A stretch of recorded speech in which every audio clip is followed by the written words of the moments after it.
আজি কলডিল আৰু লগতে আলু ভাজি বনাওঁ ব'লক। আৰু এয়া প্ৰথমতে মই দি ল'লোঁ অলপ মিঠাতেল, কেৰাহীটো গৰম হ'ল আৰু এনেকৈ মাজে সময়ে মই কেতিয়াবা বনাওঁ দেই, বৰ বেছি বাৰু নবনাওঁ।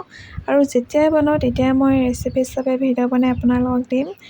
আৰু এয়া দেখিছে নহয়, তেলখিনি গৰম হোৱাৰ পিছতে মই দি দিলোঁ পিঁয়াজখিনি আৰু সেইফালে নিমখো দিলোঁ, হালধিও দিলোঁ আৰু অলপ জলকীয়া দি দিছোঁ দেই।